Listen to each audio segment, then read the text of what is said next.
Segmen HP mid-range alias kelas menengah emang wajib diramein. Soalnya ini jadi market yang paling ketat ya persaingannya. Makanya ada banyak brand yang gercep nih ngeluarin HP mid-range, khususnya brand yang satu ini yaitu Realme melalui Realme 10 Pro.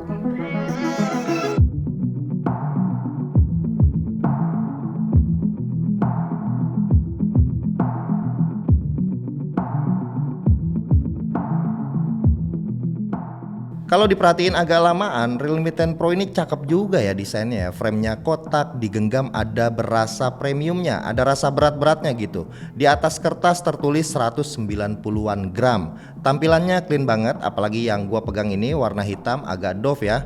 Nggak glossy, bagian belakangnya ini ada tulisan Realme yang nggak terlalu mencolok, simple tapi elegan. Finishing belakangnya juga mantep, nggak bakal ada ceplakan sidik jari. Kameranya ini gede banget buat negasin kalau kameranya punya resolusi yang gede. Bisa diandelin, terus bump kameranya juga lumayan tebel, kelihatan kayak kamera HP-HP yang mahal. Ke bagian kanan ada power button beserta fingerprint yang responsif. Terus ada tombol volume juga, dimana kedua button ini juga clicky dan posisinya juga pas ya buat ukuran tangan gua. Framenya ini juga punya bahan yang solid banget. Ke atas cuma ada mic, samping kiri ada slot SIM card, dual SIM, hybrid sama micro SD. Ke bawahnya ada jack audio, speaker dan port USB-C. Menurut pantauan gua, setidaknya nih ada 3 hal yang bikin Realme 10 Pro ini menarik ya dibanding seri pendahulunya. Jadi gue bisa bilang adalah sedikit upgrade yang penting-penting aja. Yang pertama kita ke bagian depannya nih. Nah ini nih, di bagian ini ada hal yang bikin gua kaget banget. Bezel display HP ini tipis banget. Lihat nih, kanan kiri atasnya ini tipis banget.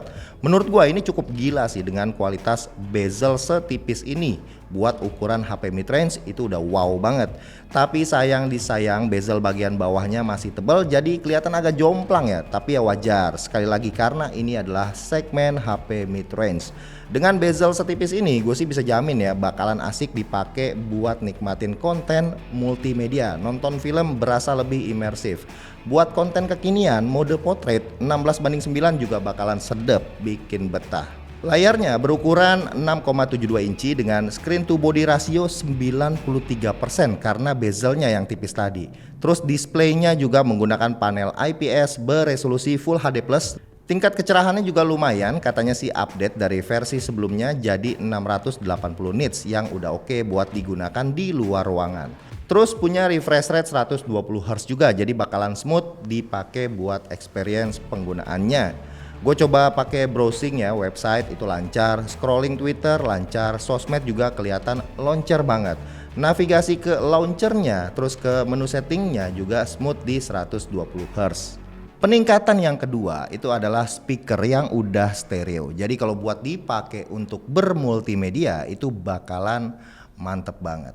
Speaker yang stereo terus kenceng ditambah display yang juga tipis bezelnya. Jadi dipakai buat nonton film bakalan nyaman. Netflix udah sertifikat L1 terus dipakai buat YouTube meskipun ini panel IPS yang nggak ada pilihan HDR-nya, tapi dilihatnya tetap gurih, tajam, warnanya juga akurat.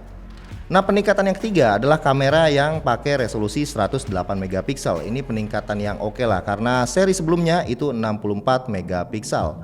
Setup kameranya juga secara fisik ini kelihatan ada 2 kamera yang gede-gede banget bobanya. Yang bagian bawah ini adalah depth sensor buat portrait mode. Boleh lah ya kalau gue bilang ini gimmick aja, meskipun sebenarnya secara teknik ini kebenaran kepake kalau buat foto portrait mode, jadi ada bokehnya. Secara spek dengan menggunakan kamera 108 megapiksel ini emang upgrade ya, ukuran sensornya itu jadi lebih besar, resolusinya juga masif. Tapi secara kualitas gue masih merasa sama-sama aja. Karena motret dengan 108 megapiksel begini ya bakalan kepake kalau kalian hobi post processing sendiri, misalnya untuk cropping, menentukan framing dan sebagainya. Balik lagi secara kualitas kameranya memang oke, warnanya cukup vibrant, detailnya lumayan oke, dan yang terpenting nih ada mode tambahan yang lebih advance kayak mode Pro yang support buat foto long exposure sama dukungan foto dalam format RAW. Terus ke kamera depannya punya resolusi 16 megapiksel. Berikut ini sampel foto-fotonya.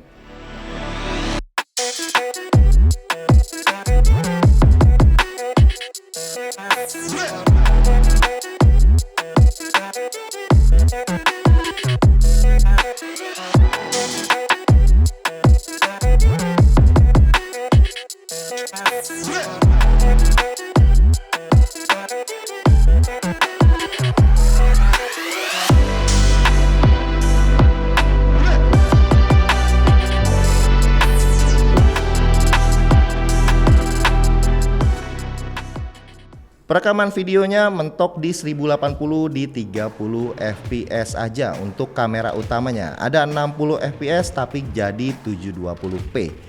Terus ada fitur Ultra Steady buat stabilization yang lebih oke lagi, cuma khusus di 1080 30 fps aja.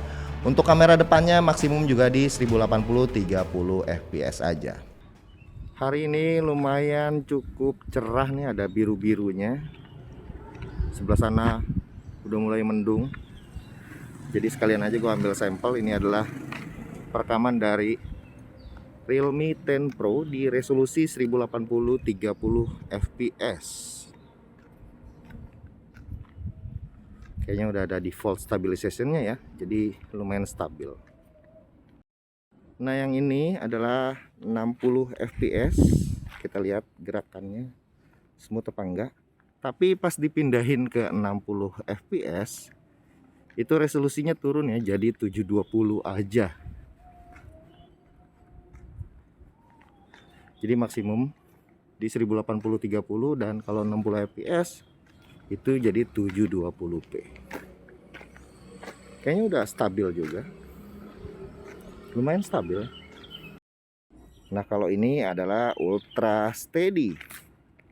Sekarang gue coba ajak lari.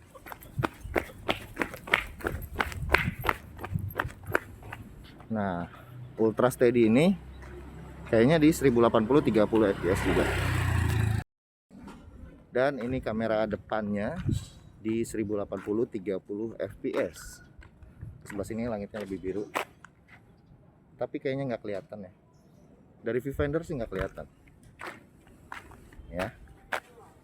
Gue klik coba, tuh biru kan, exposure-nya jadi ketahuan ke langit.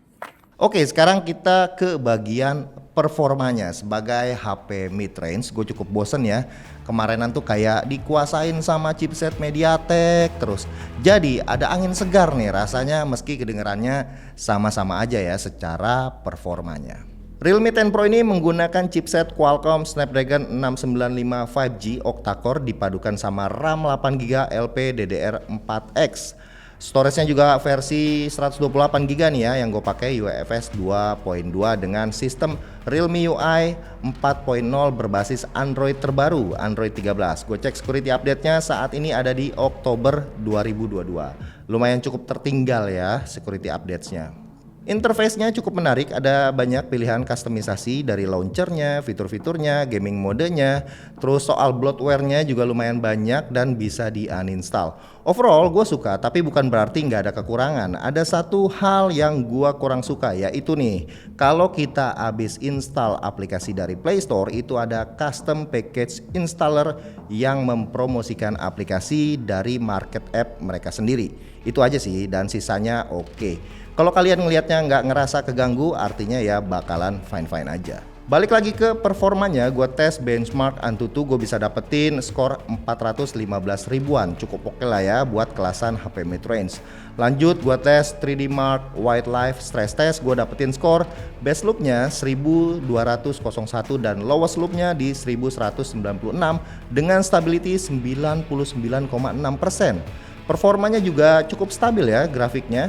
Terus penggunaan baterainya loading 20 kali loop di tes ini makan baterai sekitar 4%-an aja. Cukup efisien emang ya chipset fabrikasi 6 nanometer ini. Nah dengan data begini gua rasa udah cukup ya buat penggunaan real life main game kayak PUBG, Mobile Legends, sama game kesayangan gua yaitu Clash Royale. Itu bakalan dipakainya nyaman-nyaman aja, tinggal disesuaikan aja karena chipsetnya yang mid-range ya, gamenya yang dimainkan itu harus ngikutin kemampuan daripada hardware-nya juga. Lanjut kita ke performa baterainya. Selama penggunaan gua ngetes HP ini gue bisa dapetin SOT 12 jam dengan baterai yang masih tersisa 30% lagi. Gila kan, ini bener-bener efisien banget chipset mid-range Snapdragon 695 5G ini.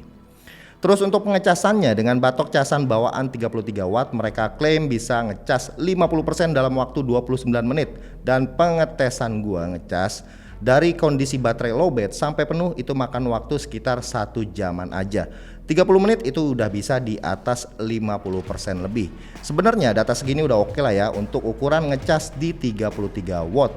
Lagian baterainya juga masuk dalam kategori yang irit banget. Nah terakhir kita ke bagian harganya. Kalau video ini udah tayang berarti harga Realme 10 Pro ini udah bakal kalian ketahui, udah launching, udah beredar luas di internet. Jadi gimana menurut kalian soal harganya? Dengan bezel setipis ini, seksi banget, speakernya stereo, kamera 108, peningkatan tapi nggak ada ultrawide-nya. Chipsetnya oke ya, 695 udah 5G, NFC, gyroscope, baterainya juga gede dan ngecasnya cepat. Oke, sekian video kali ini. Jangan lupa kasih komentar. Makasih buat yang udah nontonin. Terus share ke teman-teman. Kasih likes juga. Dan kita ketemu lagi di video yang berikutnya. Bye.